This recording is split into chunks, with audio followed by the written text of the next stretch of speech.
This is Spare Time Repair, and this is just a quick festive bonus video featuring this Pirates of the Caribbean novelty portable CD player. This was sent to me by a viewer called Doug, and it's not reading discs. You'll think about it for a while, but then the display will show But shouldn't that be R? I believe this unit is prized by audiophiles as one of the finest CD players ever made, and I'm keen to get it working so that I can treasure it forevermore. This thing's actually quite nicely made. It's got dual headphone outputs, DC line in. The finish of it is quite nice. I don't know when it came out, and I don't know how many kids are actually into CDs, but maybe it came bundled with a story disc or something. Anyway, one problem with the design is that you can't actually see whether the disc is spinning or not. Also, I can't lift this any higher, so it's going to be a job to show you stuff. But I've got my Mannheim Steamroller Christmas CD. And this plastic rod here is pressing into this safety switch. So if I press that in, we can see if it actually spins up when I press play.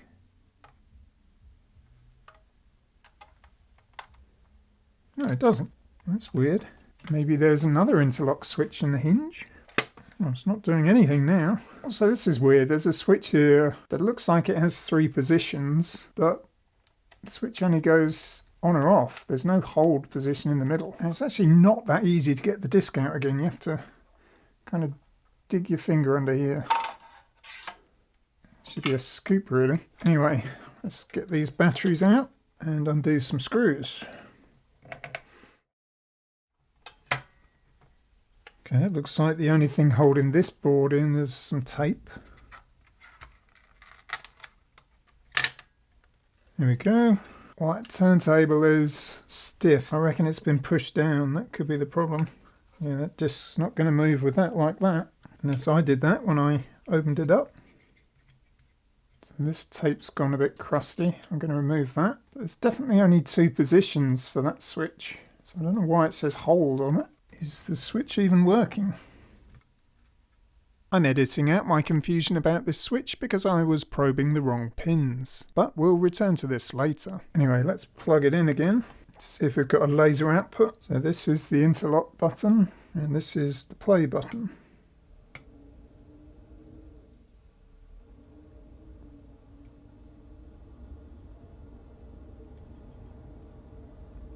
Well, it took its time.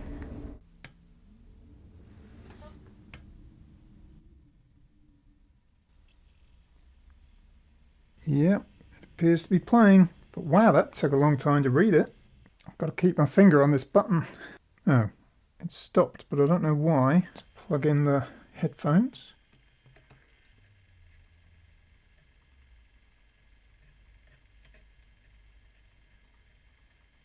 The volume's on full, but I don't hear anything. Maybe it's buffering because it's on the ESP mode, which I think is like skip protection.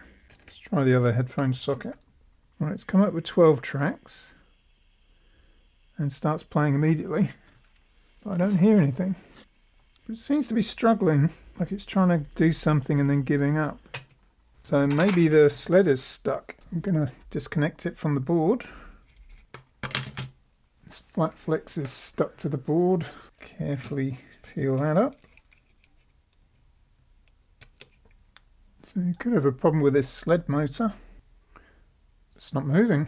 This motor is either dead or jammed. I should be able to turn that by hand, and I can't. But I can remove this bracket. That gear attached to the motor shaft is not moving at all. This screw in the bottom here. Can remove the motor. Wow, this sees solid. Oh no, that's not true. It is now moving. Maybe it just needs a drop of oil. I can use my Horace Whitlock's clock oil. That feels better. But if it was jammed for so long, has that caused damage to it? No, probably can't tell, but it is moving. I'm surprised that got seized up. I mean, this can't be that old, can it? Probably showing my age here, but Pirates of the Caribbean feels like a recent thing to me. No, that is now moving freely.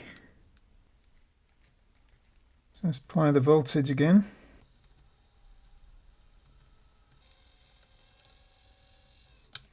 In fact, while I've got it open, I can check this limit switch. This is where you need 3 hands. Well, no, I can just wind it back, can't I? So, obviously it's open. Well, that's not good. Give it a healthy squirt of contact cleaner. If it's been stuck in one position for a few years, maybe, could explain it. Still no good. Just going to solder these little wires onto it so I can test it properly.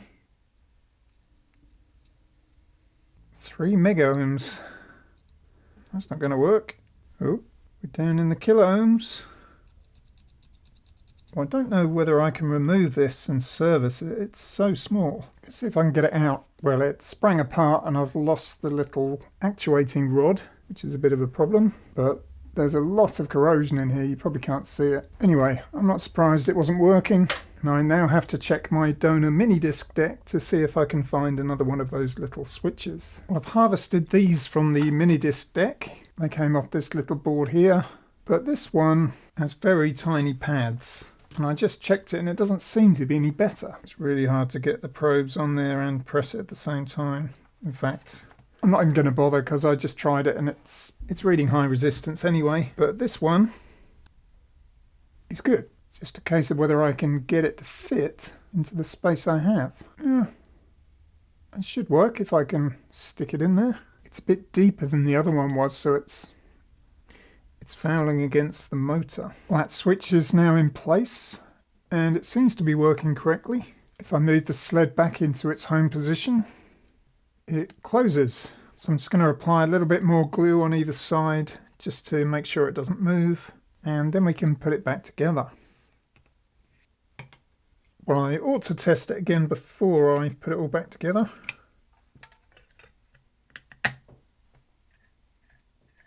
This turntable is a problem.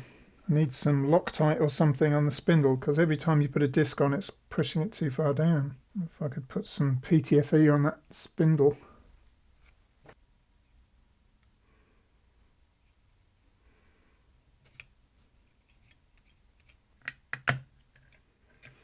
Well, it's good enough for testing, I suppose. Oh, it did spin up quicker that time, which makes sense. And I still can't hear anything. But the sled's working now because it's now on track 9. There's no line out on this, just the 2 headphone jacks. I don't think there's a time display either, unless it's this button.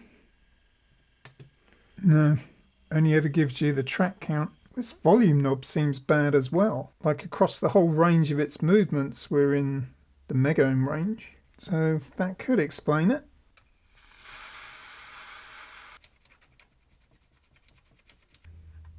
It's made no difference at all.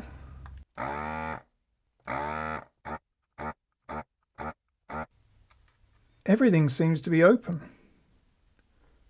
These are the 2 outer pins, 2 pins next to that.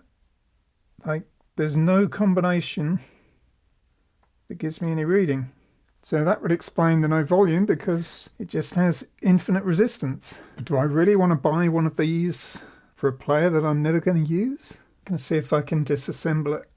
So those internal traces must be broken. Thing is, you can't really because this wheel is on this central metal shaft and that's been flared out at the end to hold it in place. I can't even get anything in there to bend it straight again. Right, I use a little drill and a pin vise to get rid of the flared piece. So will this now pop off? Yes. Well, the wipers all seem to be intact. But it doesn't make sense that there's no reading across these tracks. I mean, there is, but it's just not getting to the pin. How strange. Well, there's not much I can do about that. I can't solder onto carbon. I mean, I could mix up some graphite with PVA glue maybe, but I don't think that's going to be a great solution. It looks like this area at the bottom has been overlaid to protect the traces, but they're still not getting through. But if I measure just above that line, it looks like it's a 10K variable resistor. So I could solder some fixed resistors onto the PCB just to check it. Obviously the volume would be fixed and not variable, but it would prove that there were no further problems with the DAC or anything like that. So given that it's a 10k resistor, I'm going to use 5k resistors in order to set it at sort of mid-volume. So I think the pinout is like this. You've got the input on pin 4, and then you've got left and right outputs on pins 2 and 3, and then pins 1 and 5 at ground. We need a resistor between the input and the left output, a resistor between the input and the right output, and then a resistor between the left output and ground, and the right output and ground. That could be tricky in the space I've got available, but let's try it. Right, I've stood them all off the board so that I can isolate them all with Kapton tape. I've just soldered them into place, and we've got some bridges, but hopefully I can sort that out once I've clipped the ends off.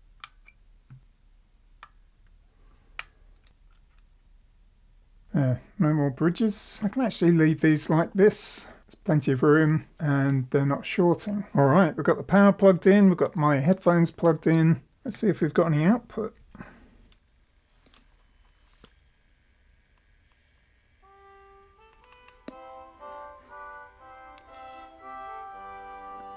Sounds good.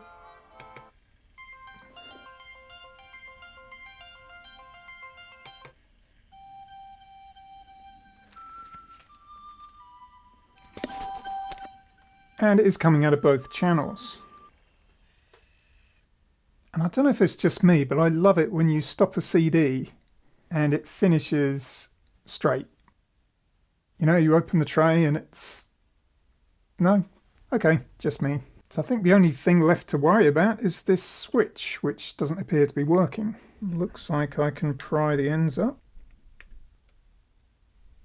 Well, those look a bit dirty, so I'm going to give that a good clean. Don't know whether you can see that, but it's quite black.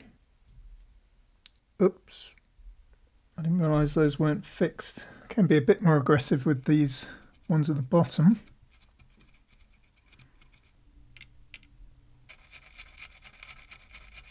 Do you remember those games you used to have as a kid where you had to get the ball bearings into the little holes?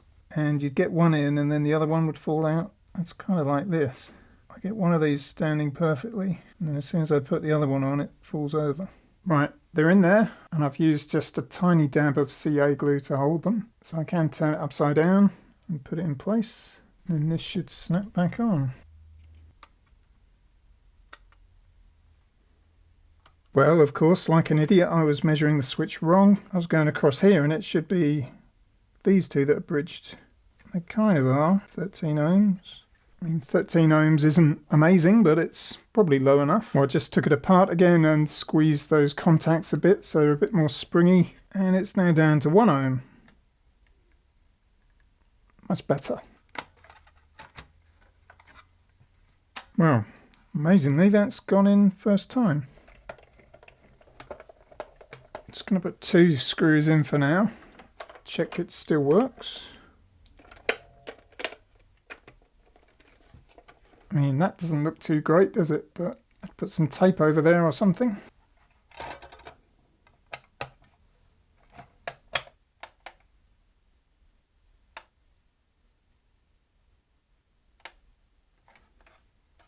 Don't know why batteries are low, but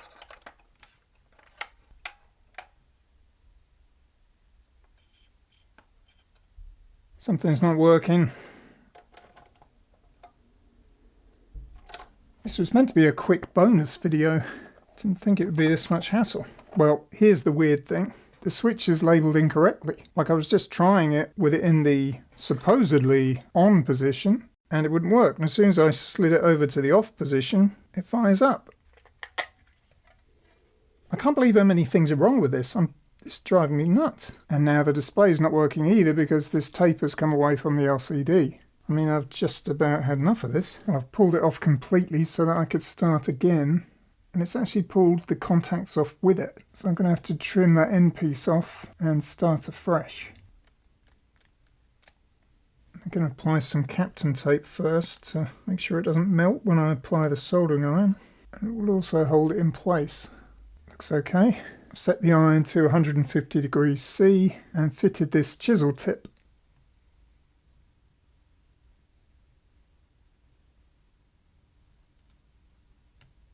No, absolutely nothing on that display. Maybe the Kapton tape is absorbing too much heat.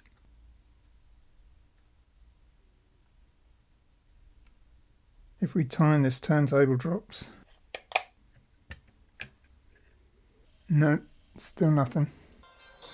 Still working fine. I've wrapped a lot more PTFE around that spindle.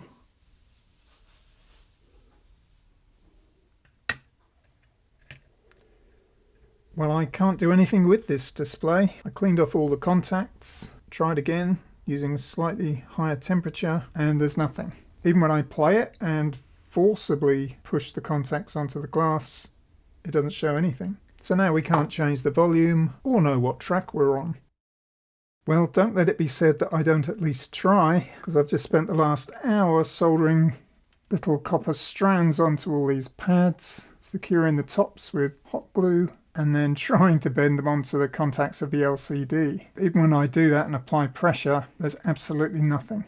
So, sadly, it's gonna have to stay as it is. Oh, I got a segment. Can we call that a win? Seriously, what am I doing? If you're still looking for the perfect Christmas gift for the special person in your life, you might care to consider this novelty portable CD player. The fixed volume has been skillfully set just a little bit too loud, perfect for drowning out those festive family arguments. And skipping to your desired track is a fun game of hit and miss thanks to this non-functioning display. Buy now and we'll throw in this free Mannheim Steamroller Christmas album, featuring none of your favourite seasonal tunes. But that's it for now. Thanks for watching, and have a very Merry Christmas.